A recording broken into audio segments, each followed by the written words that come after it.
পেশাব করার পর যদি পেশাব গায়ে বা জামা কাপড়ে লাগে, এরকম লাগছে এরকম সন্দেহ হয়, তাহলে কি এরপর ইবাদতগুলো জায়েজ হবে? দেখেন, পেশাব করার পর সুইয়ের আগায় যে পরিমাণ পানি থাকে, সুই আছে না, সুইয়ের মাথায় যেরকম পানি থাকে ওইরকম ছোট ছোট ছিটা আসে না কিছু, এগুলো যদি আসে 2-4-5টা বা এরকম ছিটা যদি আসে আপনার কাপড়ের শরীরে, নাপাক হবে না।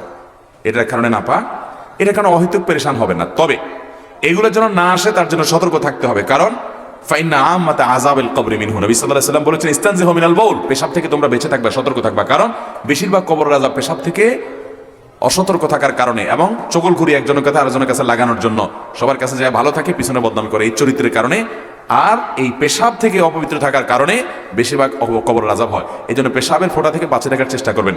দাঁড়ায় যদি সরসর করে পেশাব করে দেন তাহলে ছিটা বেশি আসবে, এই জন্য বসে বসে করবেন এবং উপযুক্ত জায়গায় করবেন। তারপরও যদি ছিটা চলে আসে, ওই যে সুইয়ের আগার পরিমাণ এরকম ছিটা আসলো 2-4-6টা, এতে কি হবে না, নাপাক হবে। সতর্ক স্বরূপ পায়ে আসছে, পাও ধুয়ে ফেললেন, শেষ। আর কাপড় লাগলে কাপড় নাপাক হবে না এত অল্প পেশাব লাগলে, কারণ এটা থেকে একেবারে এইরকম সুতা পরিমাণ, সুই পরিমাণও লাগবে না, এটা থেকে বাঁচা সম্ভব না, যার কারণে এটুকু মাফ। শুধু সেটা নয়, অনেক সময় দেখবেন টয়লেটে বসলে মাছি আসে, মাছি যে একবার ওই নাপাক জায়গায় বসে আবার আপনার শরীরে এসে বসে, এর কারণেও শরীর বা কাপড় নাপাক হবে, কারণ ওই মাছির গায়ে বা তার পায়ে এত কম নাপাক লাগে যে ওইটা কোনো কাউন্ট করে গণনা করা কঠিন, যার কারণে সেটা মাফ, এটা লাগলে অসুবিধা হবে না।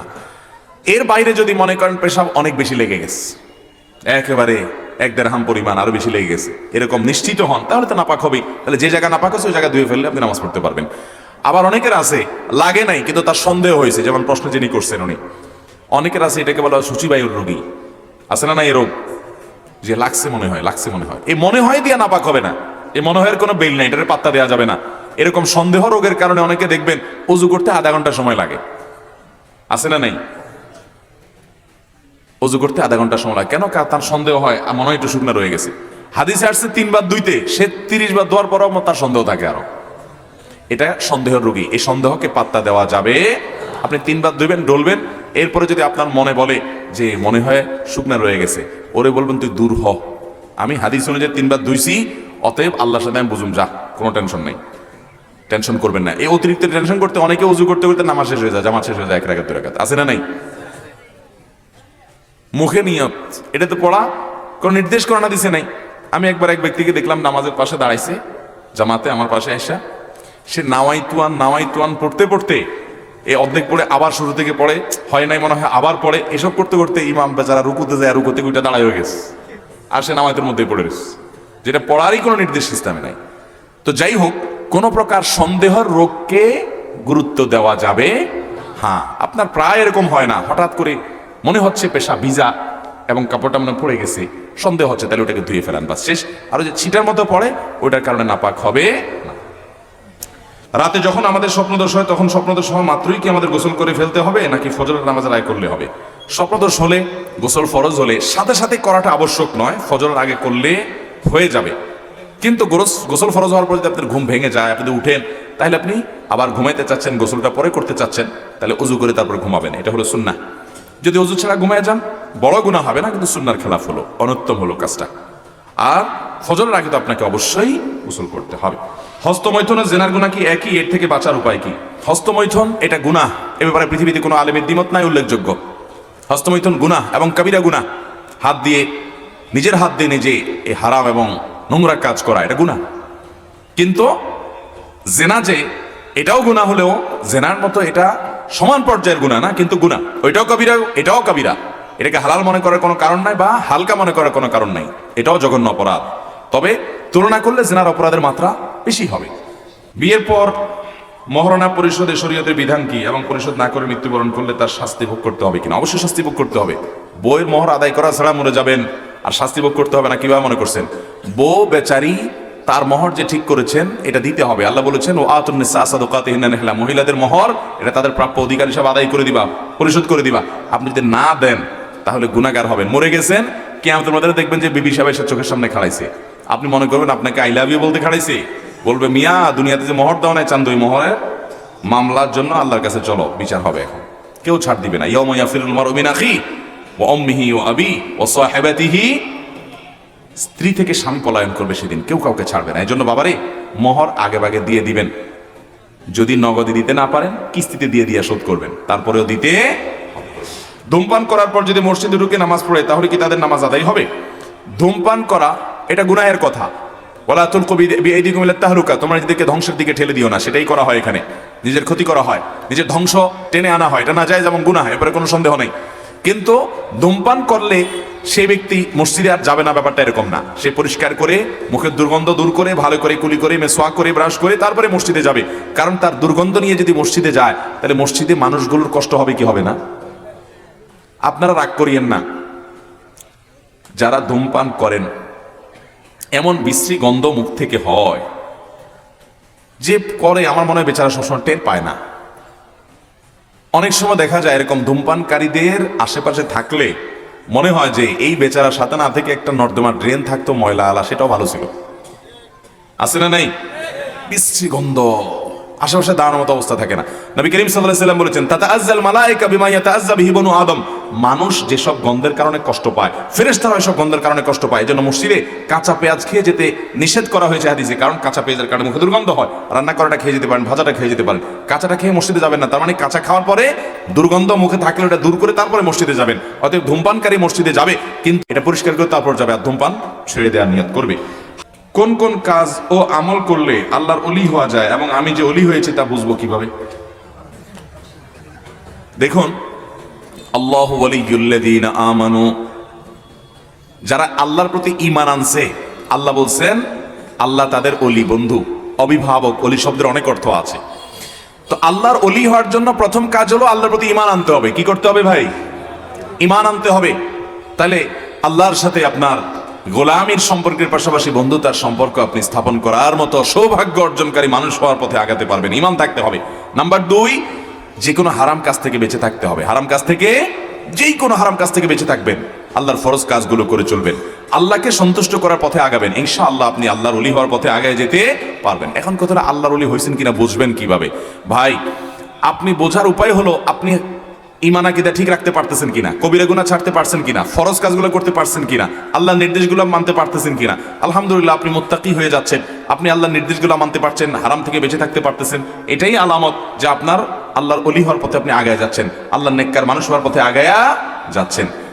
হয়তো প্রশ্নকর্তা মনে করছে যে ওলি হইলে তার হাতে কোনো অলৌকিক কিছু ঘটে যায়, এরপর তবে সে ওলি হয়েছে এটা প্রমাণ হয়, মানুষ সুবহানাল্লাহ বলে। এরকম কিছু না। আশরাফ আলী থানভী রহমতুল্লাহি আলাইহি, ওনার একটা উক্তি আছে এরকম, যে কেউ যদি পানির উপরে হেঁটে চলে যায় অলৌকিকভাবে, কারামত, জায়নামাজে বসে বিমানের মতো এক জায়গাতে আরেক জায়গায় চলে যায়, তো এই কারামত প্রকাশ হয়, এটা যত আশ্চর্যের। একজন মানুষ নবীজি সাল্লাল্লাহু আলাইহি সাল্লামের সুন্নাত ছাড়া সে চলে না, সুন্নাতের উপরে টিকে থাকার জন্য সংগ্রাম করে সবসময় টিকে থাকে, এটা তার চাইতে বেশি আশ্চর্যের। ওই লোকের কারামতি, ওই লোকের দ্বারা অলৌকিকত্ব প্রকাশ পেল, আর এই লোক হারাম করে না, সুন্নাত ছাড়া চলে না। এই হলো সবচেয়ে বড় কারামতওয়ালা। আর এই কারামত জাহির করা অত সহজ না, এটার জন্য অনেক কষ্ট করতে হয়। আপনি এটা করতে পারেন, গুনাহ থেকে বাঁচতে পারেন, হালালের পথে চলতে পারেন, আপনি নিজের প্রতি সুধারণা করতে পারেন। আল্লাহ বোধহয় আমাকে তার নৈকট্য অর্জনের তৌফিক দিচ্ছেন, তার কাছাকাছি নিচ্ছেন, মুত্তাকি বানাচ্ছেন। আপনি আল্লাহর কাছে শুকর আদায় করবেন, অহংকার করবেন না। ঠিক আছে তো ইনশাআল্লাহ? দেনমোহর সম্পর্কে একটু বিস্তারিত বলেন, কারণ চট্টগ্রামে ছেলের জন্য বউ চাইলে দেনমোহর কমাইতে চায়, আর মেয়ে বিয়ে দিতে চাইলে লক্ষ লক্ষ টাকা বাড়াতে চায়, দিন শেষে এত লক্ষ টাকা দেনমোহর। ভাই, এটা শুধু চট্টগ্রামে না, আপনি চিটাগাংয়ের মানুষকে একা দোষ দিচ্ছেন কেন? সারা দেশের মানুষই দোষে দোষী। এর রোগটা আজকাল সারা দেশেই কম বেশি আছে। নিজের ছেলেটা যখন বিয়ে করতে যায়, বিয়ে করাইতে যায়, তখন বলে যে বিয়েতে মোহর কম হলে বেশি সওয়াব, বেশি ভালো। আর যখন মেয়ের বিয়ে দিতে যায় তখন বলে 10 লাখ 1 টাকা ছাড়া দেব না। ঠিক না বেঠিক? হাদিস নিজের স্বার্থে ব্যবহার আমরা করি অনেকে। মনে রাখবেন, ছেলের বাপ হন আর মেয়ের বাপ হন, ছেলে পক্ষ হন বা মেয়ে পক্ষ হন, বরকতময় বিবাহ, যে বিবাহের মধ্যে আল্লাহর পক্ষ থেকে বরকত হবে, শান্তি হবে, সুখ হবে, কল্যাণ হবে, এর অন্যতম অনেকগুলো শর্ত আছে। এর জন্য অন্যতম একটা শর্ত হলো ওই বিবাহের মোহর সহনীয় হবে, কম হবে। বিশেষ করে মেয়ে পক্ষ তারা মোটা অঙ্কের মোহর দাবি করে বসে থাকবে না, বরং এটাকে সহজ করবে, বিবাহটাকে সহনীয় করবে। মনে রাখবেন, মোহর একজন নারীর প্রাপ্য, তাকে দিতে হবে, কিন্তু আননেসেসারি মোহর ধার্য করা এটা শরীয়ত নির্দেশ করে না। ইন্না আযমান নিকাহি বারাকাতান আইসারুহা মাউনা, সবচেয়ে বরকতময় বিবাহ হলো যে বিবাহে খরচ কম হয়, মোহর কম হয়। আপনাদের চট্টগ্রামের এই এলাকাগুলোতে বিয়ে মানে হলো লক্ষ লক্ষ টাকা উড়াও, ঠিক না বে ঠিক? রিক্সাওয়ালা, ভ্যানওয়ালা, গরিব মানুষ এসব দেখা দেখি নাই। মেয়ে বিয়ে দিবা, ছেলে বিয়ে করাবা, নিজে বিয়ে করবা, তা আধা কিলোমিটার পর্যন্ত রাস্তায় লাইট লাগাও, আছে না নাই? 200, 300, 400 মানুষ খাও। আহা, মানুষের লজ্জা হওয়া উচিত। আমি এরকম 1-2টা বিয়ের দাওয়াত পেয়ে আমার আত্মীয় স্বজনের মধ্যে বলছিলাম, ছেলে বিয়ে করবে, বলে ভাই আপনার দাওয়াত কোথায়? দাওয়াত আমার শ্বশুর বাড়িতে। বেটা বেহায়া, তোমার শ্বশুর বাড়িতে আমার দাওয়াত কেন? তোমার শ্বশুর বাড়িতে জামাই হিসাবে তুমি খাইতে পারো, তুমি তোমার বাড়িতে দাওয়াত দিবে, এটা হলো বেটাগিরি, ঠিক না বে ঠিক? তোমার বন্ধু বান্ধব নিয়ে 200-300 মানুষ নিয়ে ওই বেচারার বাড়িতে উঠে যায়, খাইয়ে আসতেছ। বিশেষ করে লোকটা যদি গরিব হয়, কত মেয়ের বাবারা আছেন এদেশে, কত মেয়ের বাবারা আছেন যে লক্ষ লক্ষ টাকা ঋণ করে, লোন করে, সুদের উপরে জমি বিক্রি করে, মানুষের কাছে হাত পেতে চেয়ে চিনতে, তারপর মেয়ের বিয়েতে 200 মানুষ, 250 মানুষ, 300 মানুষ খাওয়ায়, আছে না নাই? চিটাগাং একটু বেশি, আপনাদের চট্টগ্রামে একটু। আপনারা যারা এই বরযাত্রী নামে, বদযাত্রী, আমি নাম দিয়েছি এটার নাম বদযাত্রী, এটার নাম আমি দিয়েছি কি? বদযাত্রী। আপনারা বলেন বরযাত্রী। কিসের বরযাত্রী? আবার ইসলাম বিয়ে উপলক্ষে একটা খাওয়ার পারমিশন রেখেছে, নির্দেশ করেছে, সেই খাবারটা হলো ছেলে খাওয়াবে ওলিমা, ছেলে খাওয়াবে। আজকাল আবার চালাকি করে যে 2 জনে খাওয়াবো, তার চাইতে ছেলে পক্ষ মেয়ে পক্ষ মিউচুয়াল আন্ডারস্ট্যান্ডিং এ আসে যে আসেন আমরা 500 মানুষ খাওয়াবো, আমরা 200 দাওয়াত দেবো, আপনারা 300 দাওয়াত দিবেন, টাকা পয়সা ভাগাভাগ করবো, আছে না নাই? এই বেচারা বেহায়াকে বিয়ে করতে বলছে কে? তোমার টাকা না থাকলে তুমি মানুষ খাওয়াবা না, মানুষ খাওয়ানো তো ফরজ ওয়াজিব না, ওলিমা খাওয়াইতে তোমার বলে নাই কেউ। মেয়ের বাপের উপরে কেন তুমি জুলুম করছো? এখন মেয়ের বাপরাও কম যায় না, ওই যে সবাই ভাগে যোগে জুলুম করে। ছেলে পক্ষ 200-300 মানুষ খায়, যৌতুক আনে, খাট পালন। যৌতুকের এই প্রথা সারা দেশেই আছে, আপনাদের এই এলাকাতে, সিলেট এলাকাগুলোতে একটু বেশি, অন্যান্য জায়গাতেও আছে, আছে না নাই? চেয়ার টেবিল খাট পালং, হায়রে ছেলে, হায়রে যুবক, শ্বশুর বাড়ির থেকে ভিক্ষা করে এনে খাট আইনা ওই খাটে শুইবা তুমি, তোমার লজ্জা লাগা উচিত না? বউ নিয়ে ওই খাটে শোবা, তোমার তো শরম থাকা উচিত বেটা। ওই খাটের চাইতে তুমি একটা ভাঙা চৌকিতে শো, মাটিতে শো, অনেক ভালো। সম্মান থাকা উচিত, মর্যাদা থাকা উচিত, পরিষ্কার হারাম হবে আপনি যৌতুক শ্বশুর বাড়ি থেকে আদায় করলে। এখন বলে না আমরা তো আদায় করি নাই, তো ওনারা খুশি মনে দিচ্ছেন। খুশি মনে আমারা দেয় না কেন, তোমারা দেয় কেন? কি বলেন? তোমার শ্বশুর দেওয়ার জন্য আর মানুষ খুঁজে পায় নাই, তোমার দিছে কা? দিছে এই জন্য মেয়েটা তোমার কাছে দিছে। যদি এগুলা না দেয়, তোমার মা, তোমার বোন, তোমার চাচি, তোমার আশেপাশে মহিলারা, তোমরা খোঁচাখুচি করে মেয়েটারে কষ্ট দিবে, আঘাত করবা। ভাইরা আমার, অনেক মেয়ে আছে যাদেরকে তার শ্বশুরবাড়ির লোকরা কি বলে আঘাত করে জানেন? আর কিছু খুঁজে না পেলে, মানে কত ভাবে যে মেয়েদেরকে কষ্ট দেয়। আর কিছু খুঁজে না পেলে এরপর বলে কি, তোমার বাপে খবর নেয় না, তোমার ভাইরা খবর নেয় না, আছে না নাই? এই কথা বলে না যে কই তোমার বাপ ভাই বিয়ে দিয়ে দিছে, মনে হয় শেষ তাদের দায়িত্ব, আর একটু দেখতেও আসে না তোমাকে, তোমার একটু খোঁজ খবরও নেয় না, বলে কি বলে না? এগুলার হাত পা ধরে ফ্যানের সাথে ঝুলে পিটানো উচিত। আরে তার ভাইয়ে তার খবর নিচ্ছে না, একটা মেয়েকে বিয়ে দেওয়ার পরে বাপে ভাইয়ে খবর নিচ্ছে না, বুঝলাম, ফোন করে না, আসে না, দাওয়াত দেয় না, খোঁজ খবর নেয় না। তো আমার বাপ ভাই যদি আমার খোঁজ খবর না নেয়, এটা তো আমার ব্যাপার, তোমার এত মাথা ব্যথা কেন? কি বলেন? তোমার এত মাথা ব্যথা কেন? এর চেয়ে হাস্যকর কাজ আর কি হতে পারে? এ সমস্ত অবিচার মেয়েদের প্রতি করা যাবে।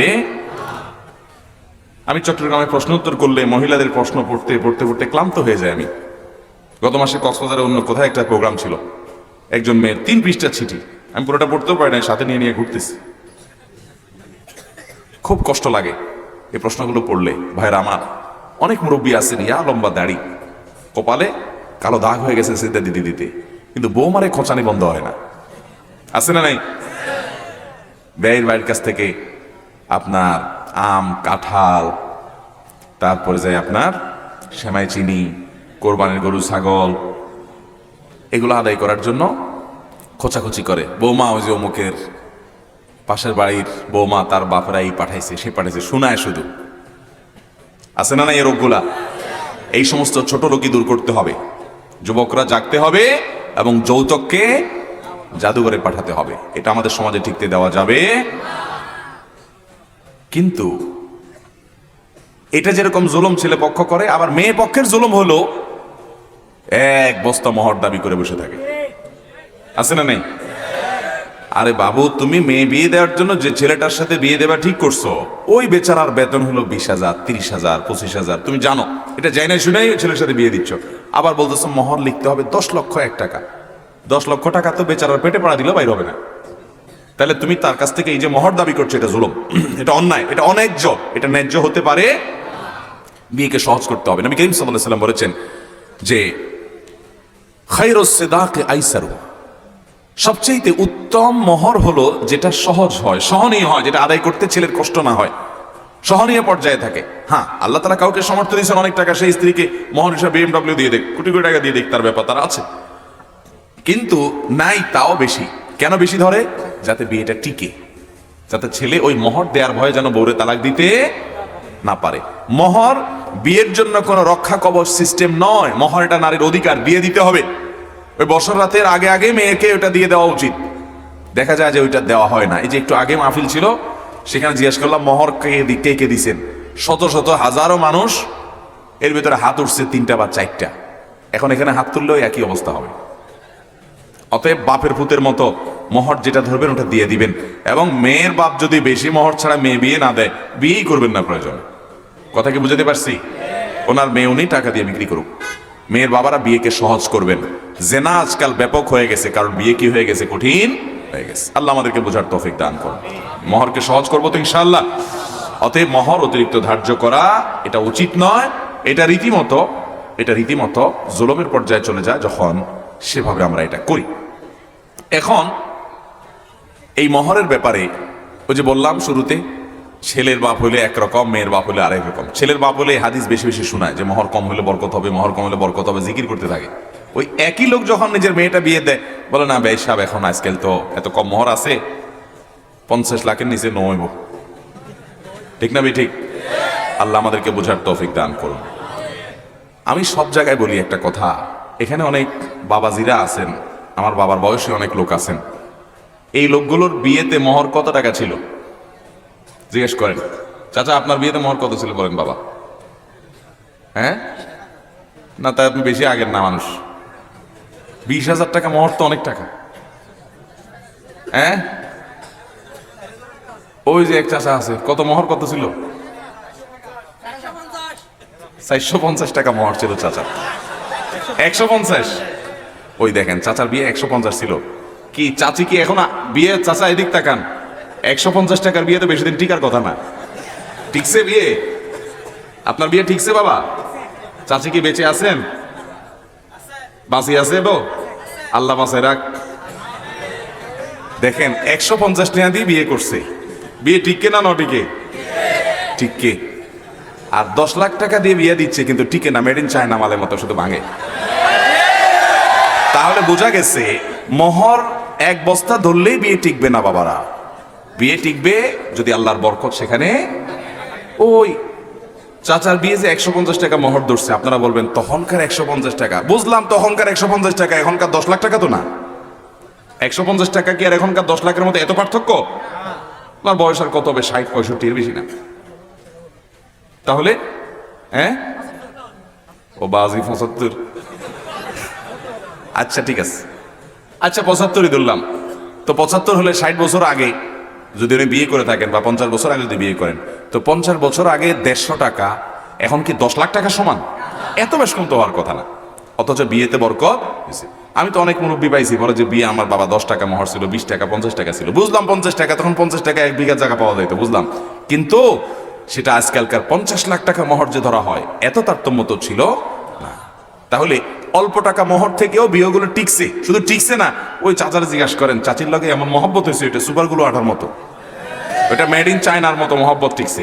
আর আপনাদের যুবকরা এখন বিয়ে করেন ঠুস ঠুস করে, দেখেন না, ইয়া বড় বিয়ে করে লাখ লাখ টাকা খরচ করে মিডিয়া বাজি, তারপরে ভিডিও বাজি, ছবি তোলা, হান তান কিছু একটা গটায় ফেলছে উনি, আবার গটাতে গটাতে 6 মাস পরে দেখা যায় যে তালাকনামা পাঠাই দিস। তাইলে এই মহরের আধিক্য কখনো সংসারকে সুখী করতে পারে, এই জন্য মেয়ের বাবারা মহর কম করবেন, ঠিক আছে তো ইনশাআল্লাহ। আর ছেলের বাবারা যৌতুক দাবি করবেন না, বিয়েটাকে সহজ করেন। দেখেন বিয়ে এত সিম্পল, সাহাবীদের মধ্যে বিয়ে কত সহজ ছিল। গেছে কথার কথা উঠছে, এক ব্যক্তি বিয়ের প্রস্তাব দিছে, আরেকজন প্রস্তাব নিতে রাজি না, আরেকজন বলে রাসূলুল্লাহ আমি করতে পারি, হ্যাঁ তুমি করো, করে ফেলছে, সে বিয়ে হয়ে গেছে। আর আমাদের বিয়ে মানে কি, কামান দাগাইতে দাগাইতে মশার অবস্থা কাহিল, যুবকদের চরিত্র শেষ হয়ে যাচ্ছে। আল্লাহ তাআলা আমাদেরকে বিয়েগুলোকে সহজ করার তৌফিক দান করুন। পানকারীর ব্যাপারে হাদিসে, মদ পানকারীর ব্যাপারে হাদিসে ভয়াবহ শাস্তির কথা বলা আছে। আমার বাবা মদ পান করা অবস্থায় মারা গিয়েছেন প্রায় 10 বছর পূর্বে, যখন আমি খুবই ছোট ছিলাম, প্রায় 15 বছর বয়স ছিল। আমি চাই আল্লাহ যেন আমার আব্বুর গুনাহসমূহ মাফ করে দেন। সেই লক্ষ্যে আমি অধিক কোরআন পড়ার অভ্যাস করেছি। হাদিসে আছে যে সন্তান অধিক কোরআন পড়বে তাদের পিতামাতাকে সম্মানের টুপিতে আজ পড়াবেন। সন্তান হিসাবে আমার আব্বুর জন্য আমি আর কি করতে পারি। ভাইরা আমার, মদ পান করতে করতে মৃত্যুবরণ করা এটা খুব ভয়াবহ একটা বিষয়, আল্লাহ মাফ করুন। কোনো গুনাহের কাজ করতে করতে মৃত্যুবরণ করলে এটা খুব ডেঞ্জারাস সাইন। বিশেষ করে হাদিসে আসছে নবী করিম সাল্লাল্লাহু আলাইহি ওয়াসাল্লাম বলেছেন, কোন ব্যক্তি জেনায় যখন লিপ্ত হয় তখন সে ইমানদার থাকে না, ইমানটা তার থেকে সরে যায়। এরপর জেনা শেষ করে অপরাধ থেকে সরে আসলে আবার তার কাছে ইমানটা ফেরত আসে।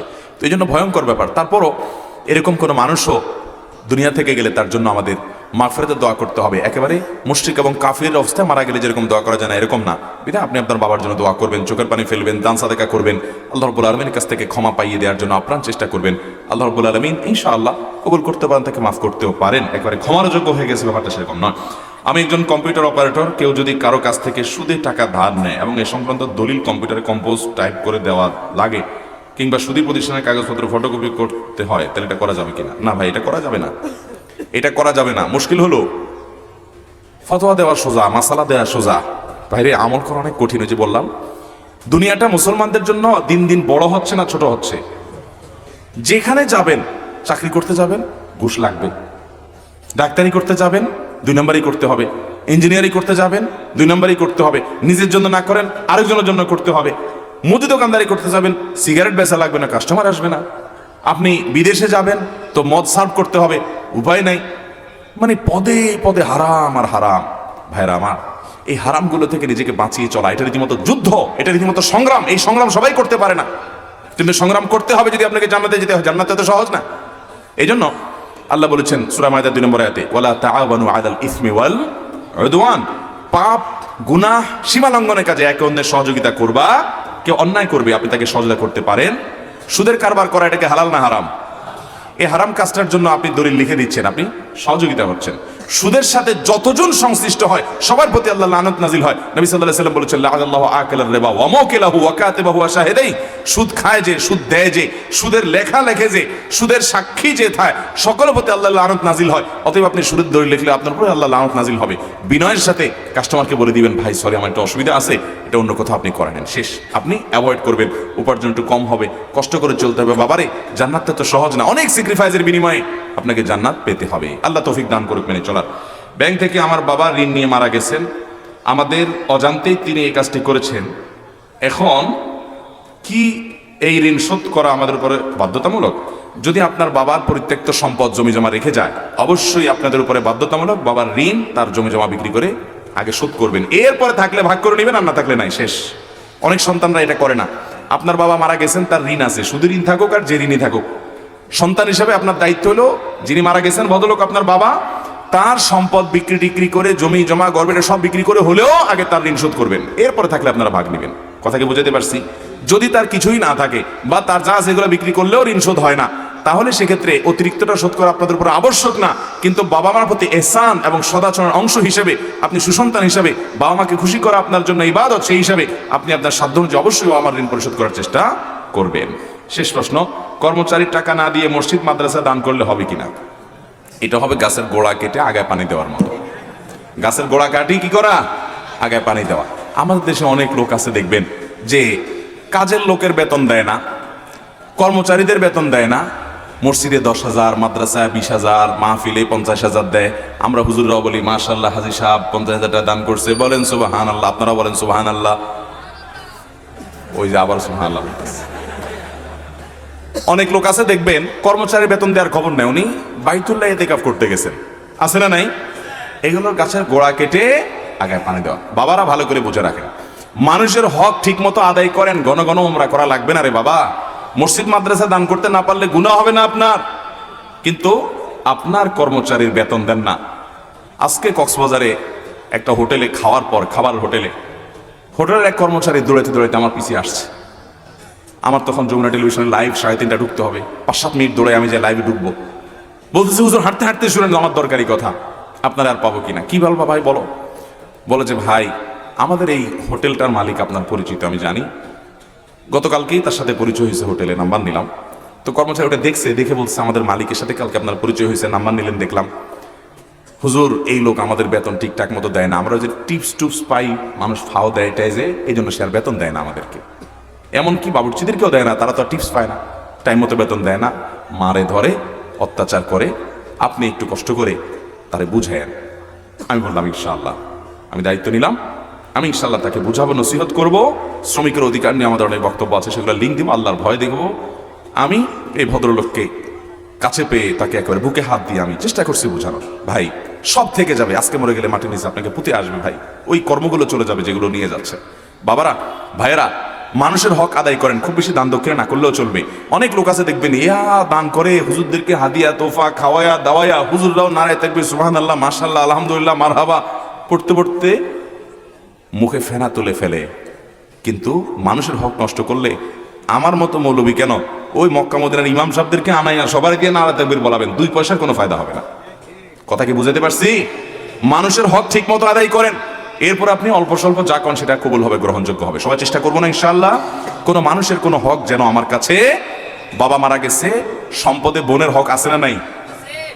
একটু আমাকে একটু হাত তুলে দেখান তো, বোনের হক দিয়ে দিছেন হিসেব করে, যা পাবে কোরআন অনুযায়ী দিয়ে দিছেন, এরকম একটা বাপের পুত থাকলে একটু হাত তুলে দেখান তো। মাশাআল্লাহ, একজন বাপের পুত পাওয়া গেছে, 2জন বাপের পুত পাওয়া গেছে, 3জন, আর সব মায়ের পুত। কিরে ভাই, আর নাই? শুনেন, যারা তরুণ আছেন তাদের এই সুযোগ এখনো আসে নাই, বুঝলাম। প্রতিজ্ঞা করেন, আপনার বাবা আপনার মা মারা গেলে সেখানে আপনার বোনের হক আছে না নাই? দিবেন না দিবেন না? নাকি বাটপারি করে বলবেন যে বাবার বাড়ির সম্পদ মেয়েরা নিলে তাদের সয় না, এসব ফতোয়া দিবেন? এগুলো শয়তানি ফতোয়া। মেয়েদের অধিকার বুঝে দিবেন তো ইনশাআল্লাহ? ভাইদের হক মেরে খাবেন, কর্মচারীর হক মেরে খাবেন, পাই পাই করে মানুষের হক দিয়ে দিবেন। জান্নাতে যাওয়ার জন্য বেশি কিছু লাগে না ভাই, বিশ্বাস করেন, বেশি কিছু লাগে না। ইমানটা ঠিক রাখেন, 5 ওয়াক্ত নামাজটা সুন্দর করে পড়েন, বড় বড় কবিরা গুনাহগুলো থেকে বেঁচে থাকেন, কোনো মানুষের হক নষ্ট করবেন না, টাকা পয়সা নষ্ট করবে, হক নষ্ট করবেন না, আচরণ খারাপ করবেন না, মানুষের দুর্ব্যবহার করবেন না, আত্মীয়স্বজনের সম্পর্ক বজায় রাখবেন। বাস এই মোটা মোটা কাজগুলো করেন, জান্নাতে যেতে পারবেন। আর আমল, সুবহানাল্লাহ আলহামদুলিল্লাহ, জিকির, তাসবিহ, তেলাওয়াত, কোরআন খতম, মাহফিল শোনা, ওয়াজ করা, ওয়াজ শোনা, দান দক্ষিণা করা, তাহাজ্জুদ পড়া, নফল আমল, দোয়া, জিকির পড়তে পড়তে পাহাড় নিয়ে যাবেন। মানুষের হক নষ্ট করছেন, এই সমস্ত আমল আপনার থেকে নিয়ে নেওয়া হবে কিয়ামতের দিন। নবী সাল্লাল্লাহু আলাইহি ওয়াসাল্লাম বলেছেন ভিখারি হয়ে যাবেন আপনি, কারণ যে মানুষের হকের জন্য সব দিতে দিতে আপনি খালি হাতে জাহান্নামে যেতে হবে। এই জন্য মানুষের হক কখনো নষ্ট করব, প্রতিজ্ঞা করবো তো ইনশাআল্লাহ, কোনোদিন মানুষের হক নষ্ট করব না, বোনের হক নষ্ট করব না, ফুফুর হক নষ্ট করব না। আপনার বাপ চাচারা আপনার ফুফুর হক দেয় নাই, এরকম অনেকে আছেন না? নেই? ওই সম্পদ বংশ পরম্পরায় আপনার ভাগে আসছে, কিন্তু আপনি জানেন আপনার ফুফুর হক দেয় নাই। আপনার দাদার সম্পদে আপনার ফুফুর হক ছিল কি ছিল না? আপনার দাদির জমি জমা থাকলে সেখানে আপনার ফুফুদের ভাগ ছিল কি ছিল না? বাপ চাচারা দেয় নাই, বোনদেরকে 2-4 বেলা খাওয়ায়া, 2-4টা শাড়ি টাড়ি কিনে দিয়া, পাম্পট্টি দিয়া টিয়া, তো এখন বোন তোমরা নিলে তো এগুলো নেওয়া লাগে, আমরা তো বাপের জন্য অনেক খরচ করছেন, তোমরা কি বলো? তো বেচারিরা শরমে পড়ে বলে, না থাক ভাই, আরে কিছু লাগবে না, থাক, আমাদের কোনো দাবি না, আর কিছু ন চাই। আছে না নাই? এই বাটপারি করে ফুফুদের হক, বোনদের হক মারবো না, কর্মচারীর হক মারবো না, কোনো মানুষের হক মারবো না, প্রতিজ্ঞা করবো তো ইনশাআল্লাহ। আল্লাহ আমাদের সবাইকে খাঁটি মুসলমান হয়ে দুনিয়া থেকে যাওয়ার তৌফিক দান করুন, নেককার মুসলমান হয়ে দুনিয়া থেকে যাওয়ার তৌফিক দান করুন। কোনো ব্যক্তি যদি কোনো জায়গায় কোনো ব্যক্তি বা প্রতিষ্ঠানকে দান করে মারা যায়, কাগজপত্র যদি ঠিক না থাকার কারণে সে জায়গা জনৈক ব্যক্তি দখলে নেয়, এটা কি জায়েজ হবে? দেখুন, কোনো জায়গায় যদি কেউ মসজিদে মাদ্রাসায় কোনো ভালো কাজে দান করে যায়, হয়তো কাগজপত্র ঠিকঠাক মতো করতে পারে নাই, এই চান্সে আপনি দখলে নিলেন, তাহলে এটা তো জমি আত্মসাৎ হলো, গুনাহ হলো। কাগজপত্র ঠিক থাকুক আর না থাকুক, আপনি যদি জানেন যে উনি দান করে গেছে, তাহলে আপনি এটাকে কাগজপত্র করে যে প্রতিষ্ঠানে দান করে গেছে ওই প্রতিষ্ঠানের নামে করার জন্য সহযোগিতা করা আপনার কর্তব্য। অনেক বাপে আছে মুখে মুখে মাদ্রাসাকে জমি দিয়ে গেছে, ঈদগাহকে জমি দিয়ে গেছে, কবরস্থানকে জমি দিয়ে গেছে, মাদ্রাসাকে জমি, মসজিদকে জমি দিয়ে গেছে, কিন্তু বেচারা আগের যুগের মানুষ মুখে মুখে অনেক কথা বলতো, এজ বদল করে ফেলতো, বিশ্বাস ছিল মানুষের মধ্যে। বেচারা লিখিত পঠিত করে নাই, দুনিয়া থেকে চলে গেছে। ছেলে মেয়ে নাতিপুতিরা এখন চান্স পাইছে, কই কাগজে কলম তো দেয় নাই, মুখের কথার বেইল আছে, তারা ওইটা দখল করে ফেলে। আছে না, না এরকম? কাটটা হারাম খোর হবে সে যদি তার মা, চাচি, বাবা এদের কাছ থেকে শুনে যে হ্যাঁ আমার দাদা, আমার বাবা এটা দান করে গেছে, তাহলে এখন চান্স পায় সেটা সরাই দিল, এটা হারাম হবে, এটা খাওয়া হালাল হবে, এটা সম্পদ আত্মসাৎকারী হবে, আল্লাহর ঘরের সম্পদ আত্মসাৎকারী হবে, মসজিদের দ্বীনি প্রতিষ্ঠানের সম্পদ আত্মসাৎকারী হবে। অনেকে আছে যে আপনার ভাই বেরাদারের মধ্যে নিজেদের মধ্যে আওয়াজ বদল হয়েছে, কাগজে কলম করে নাই, মুখে মুখে হয়েছে, ভাগবটরা হয়েছে মুখে মুখে, সবকিছু ঠিক আছে, যেহেতু কাগজ কলম হয় নাই, ওই চান্স নিয়া এবার মামলা মোকদ্দমা করে ওইটা ভোগ দখল করে, ওইটা দখল করার চেষ্টা করে, ভোগ করে। আছে না নাই? হারাম। মুখে যদি কোনো কিছু দান করে সেটাই দান, কাগজে করা ভালো, কিন্তু যদি কাগজ কেউ নাও করে, দান করে দিয়ে মারা যায়, তার ওয়ারিসদের উপরে ফরজ ওইটাকে ওইভাবে বহাল রাখা। তিনি জীবদ্দশা দান করে গেছেন, মুখে বলে দিয়ে গেছেন, কাগজ করে দিতে পারেন নাই, ওয়ারিসটা ওইটা কাগজ করে দেওয়ার জন্য সহযোগিতা করতে হবে। কাগজ করতে পারেন নাই, মুখে মুখে বলছেন, এই অজুহাতে সেটা যদি তারা দখল করতে যায়, তাহলে তারা সম্পদ আত্মসাৎ করার অপরাধে অপরাধী হবে। নবী করিম সাল্লাল্লাহু আলাইহি ওয়াসাল্লাম বলেছেন, কেউ যদি কারোর 1 বিঘত জমি আত্মসাৎ করে 7 তবক জমিনকে আল্লাহ তাআলা তার গলায় ঝুলিয়ে শাস্তি দিবেন। যে কত খাওয়া দরকার জমি খা। অনেক মুরব্বী আছে দেখবেন, খেতে গেলে কোদাল নিয়া খেতে কোপ যদি দেয় 10টা, আইলে দেয় 2টা, শুধু আইলে কোপ দেয়, শুধু আইলে কোপ দেয়। কেন? আইলটাকে সুন্দর করার জন্য, তাই না? না জমি বাড়ানোর জন্য? এ রোগ আছে না নাই? বাবা রে, জমি নিয়ে কবরে যেতে পারবেন? ওই 3 হাত কবর। আর এটার জন্য, প্রতি কোবের জন্য আল্লাহর কাছে জবাবদিহি করা লাগবে। বাবা ভোগ করবে আপনার ছেলে মেয়ে, আর শাস্তি পাবেন আপনি। এর চেয়ে বোকা মানুষ কে আছে? অতএব মানুষের অধিকার নষ্ট করব, হারাম খাবো, হালালে আল্লাহ বরকত দিয়েছে। যারা দ্বীনি মাহফিলকে ব্যক্তিগত অপছন্দের কারণে ব্যবসা প্রতিষ্ঠান বলে আখ্যায়িত করে, তাদের ব্যাপারে কিছু বলবেন? দ্বীনি মাহফিলকে ব্যক্তিগত অপছন্দের কারণে ব্যবসা প্রতিষ্ঠান বলে মানে হলো, হতে পারে যারা মাহফিলের আয়োজক, এদের সাথে কোনো কারণে আমার একটু ঠেলাঠেলি আছে, হতে পারে। তো এখন যেহেতু আমার সাথে বনে না, এই জন্য আমি একটা ফতোয়া দিয়ে দিলাম যে আর এই সব ব্যবসা বাণিজ্য। মনে রাখবেন, একটু আগে যে আয়াত পড়েছি, তাহসাবুনাহু হাইয়িনা ওয়া হুয়া ইনদাল্লাহি আযীম। আমরা মানুষের ব্যাপারে মন্তব্য করতে আমাদের বুক কাঁপে না, আমরা এটাকে মনে করি খুব ছোট জিনিসই তো, মুখে একটু বললামই তো, অথচ আল্লাহর কাছে এটা অনেক বড় ব্যাপার, অনেক বড় ব্যাপার। ভাইরা আমার, আমি এই জন্য সবসময় বলি, যারা ধার্মিক ইসলাম চর্চা করে, এই মানুষগুলোর জনপ্রিয় অপরাধ হলো কুধারণা করা। তাদের কাছে সবচেয়ে পছন্দের অপরাধ, পাপ হলো কি? কুধারণা করা।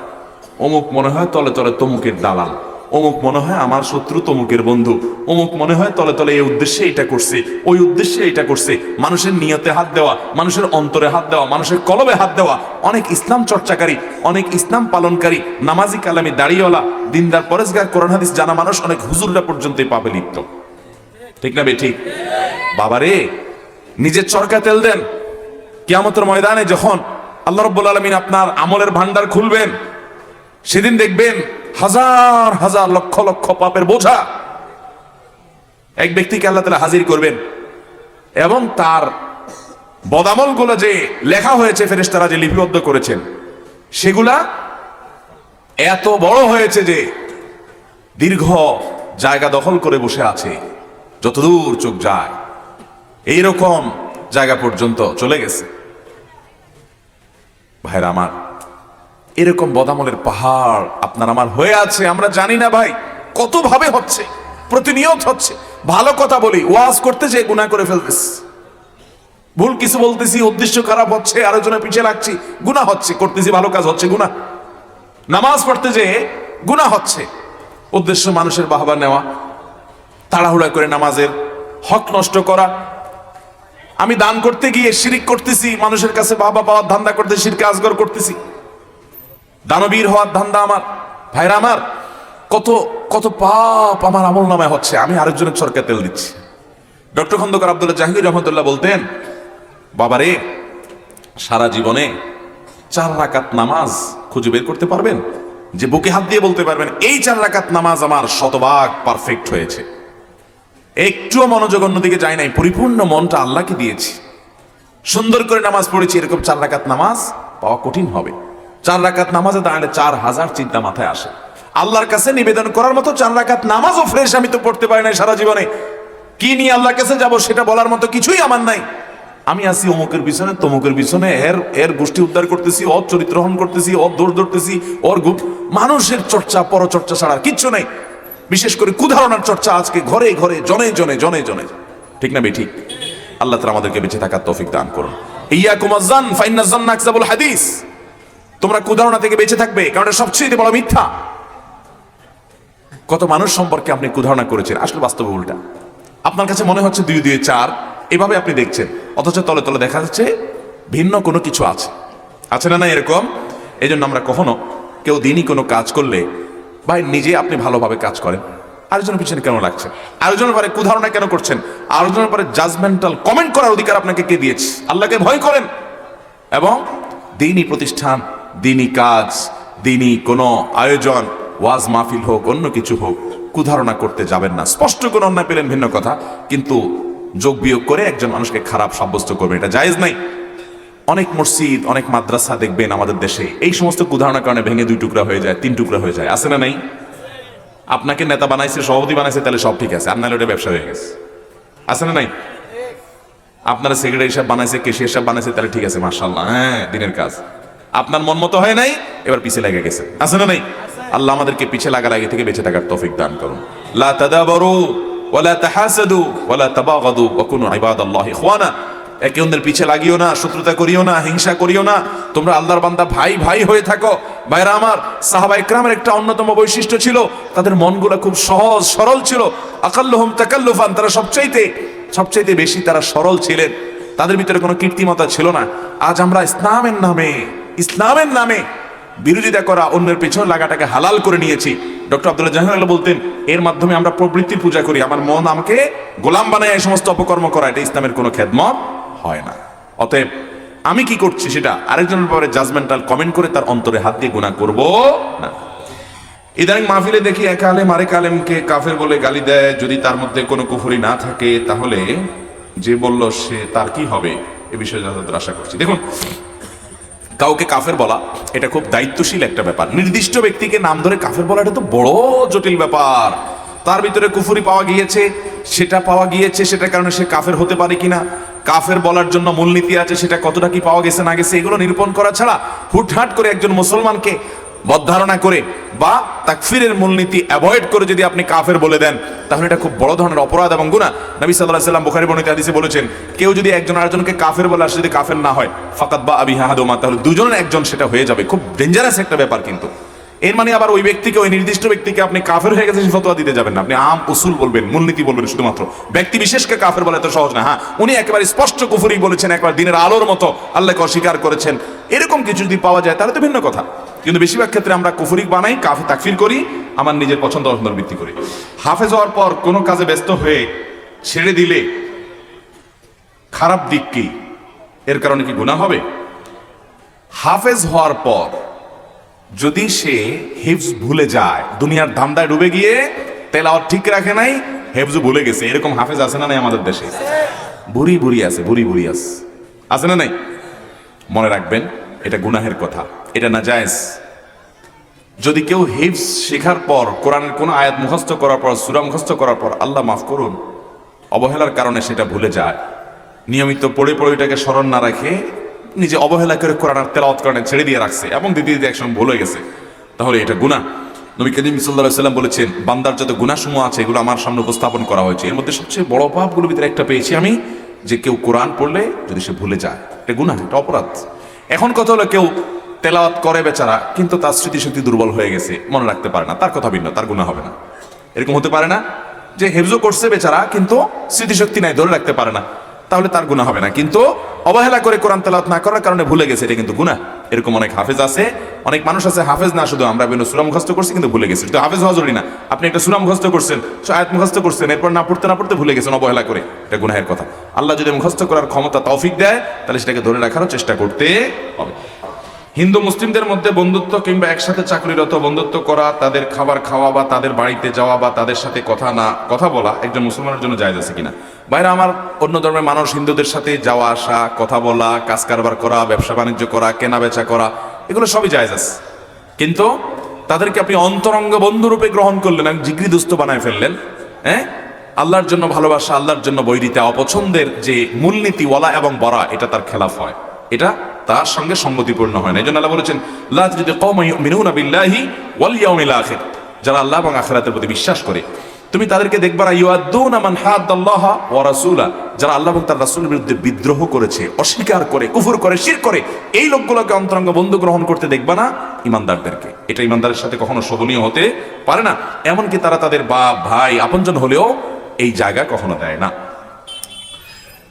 এরপরে প্রশ্ন হলো, আমি মাদারনিসাব একটি মাদ্রাসা দ্বিতীয় বর্ষে ইলম অধ্যয়ন করছি, মাদ্রাসার ছাত্র। ভাগ্যক্রমে আপনার নামই আমার নাম, অর্থাৎ আমার নাম হাফেজ আহমদুল্লাহ। আপনার কাছে জানা বিষয় হলো, আমরা মুসলিমরা কেন ঐক্যবদ্ধ হতে পারি না? কেন আমাদের মধ্যে এত ফাটল? আর কি কি পন্থায় আমরা এক হতে পারি? দেখুন, এই বিষয়ে আমরা বিভিন্ন জায়গায় কথা বলেছি।